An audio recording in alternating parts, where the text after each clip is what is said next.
She lives in Colorado. She lives in Colorado. On the map, on the map, on the map. Greetings, everyone. I'm so honored to be here to speak with you tonight.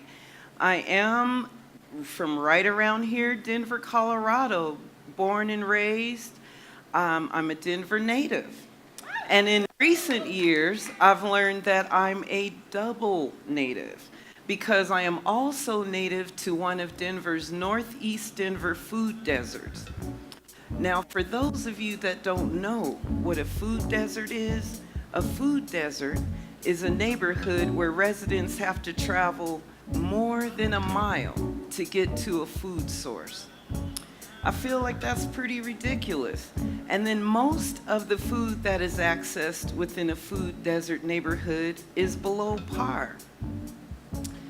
My relationship with food is extensive and intentional.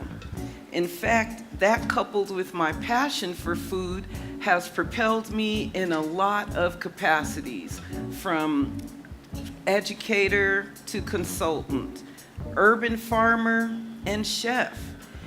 And I would say the most significant thing in my food history happened about 25 years ago, when at that time my daughter Blair was 1 year old. She's 26 now. On her first birthday, I had given her her first cup of whole milk.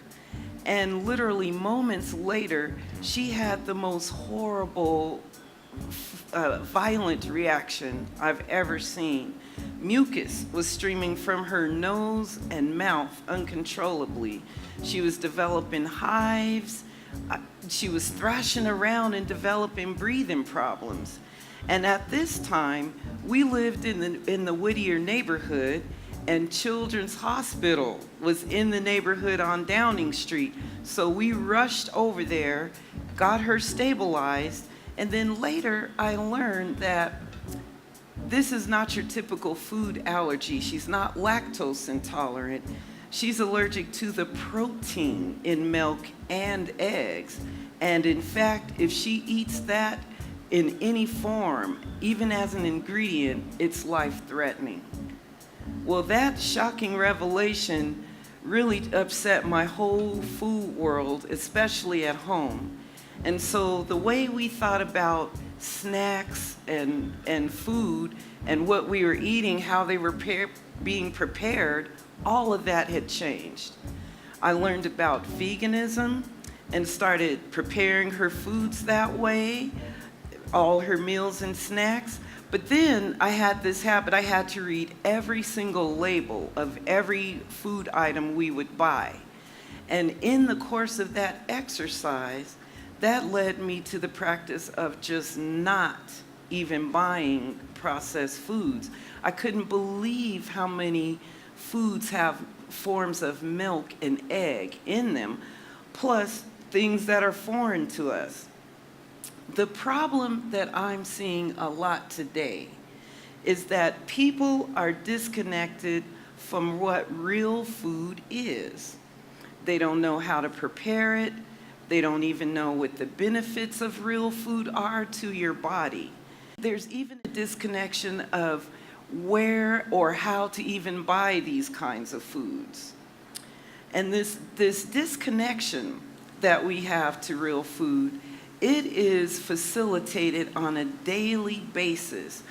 If we are watching TV, if we're listening to the radio, if we pick up something in print, if we notice a billboard tooling around town, while we're in the grocery stores, there's strategic propaganda in the grocery stores that influence our buying habits. You know, fast food and convenience food is more prevalent than a grocery store or a healthy food option. Not to mention the constant messaging that we're bombarded with day in and day out. You know, consuming these unnatural foods and snacks, and then when we read labels and we pass over items that we can't pronounce and we just kind of forget about that, those foods accumulate. They're stored in our body. They don't go away because it's foreign to our body. So our body just stores it.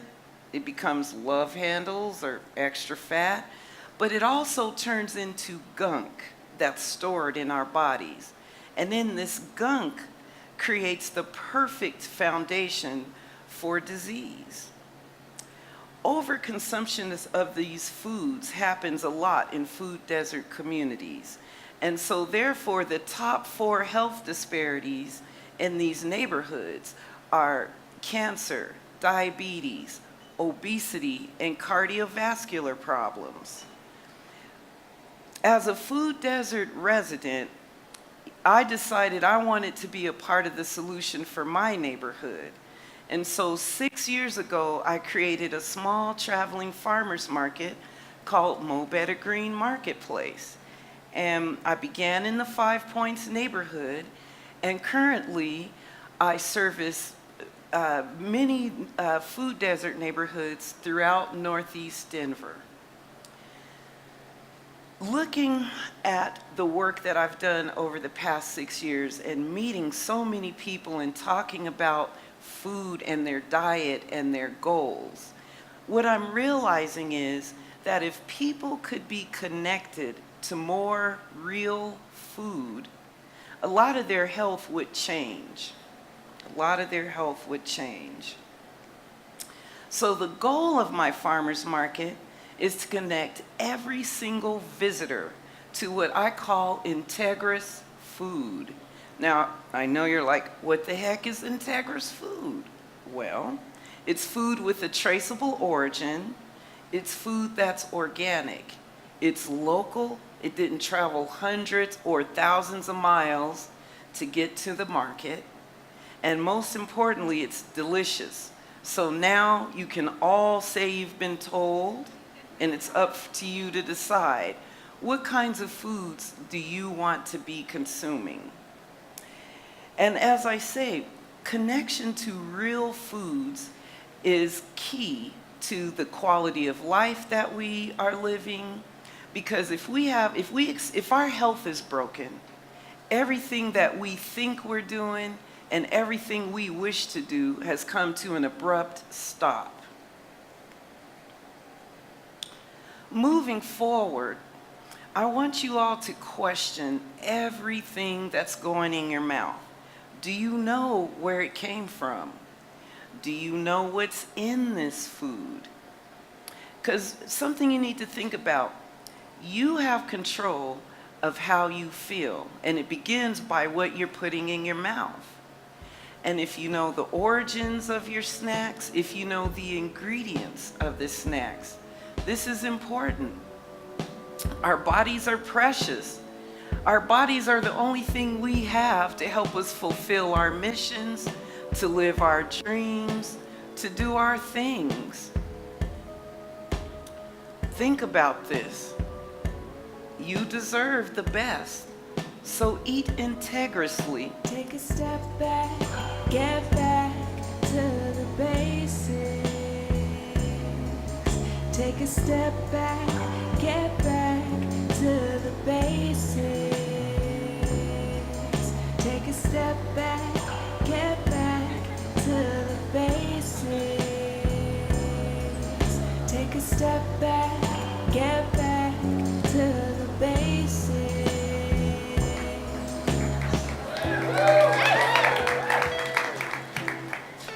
Something else I want you all to think about. This word healthy is defined on an individual basis. And it's defined by how we live our lives day to day. How are we managing our stress? How much multitasking are we doing? How much time are we taking to rest and regroup ourselves? And of course, what are we eating? Because if we feel that we don't have time to eat, then we're creating opportunity for disease. And so remember that every sip, every bite that you consume throughout your day is either doing something to you or something for you. And truly, you have the power to make that decision. Also, I think about my journey with food, and it began with loving and caring for my daughter, and having to be intentional with her diet. Then that scaffolded into my personal habits of being an intentional eater.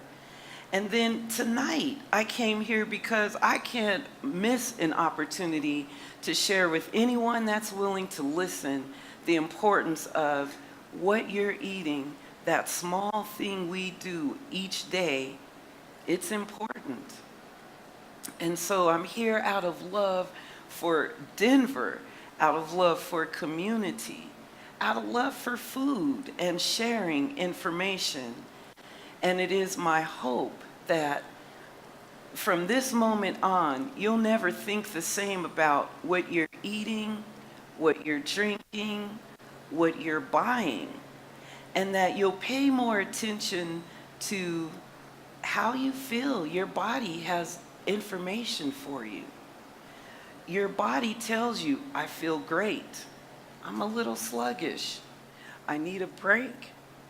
And we've got to develop that listening ear so that we're in tune with our body, and it literally begins in easy steps of what we're eating, what we're drinking each day.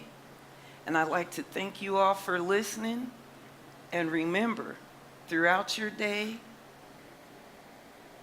think about what you're eating. She lives in God.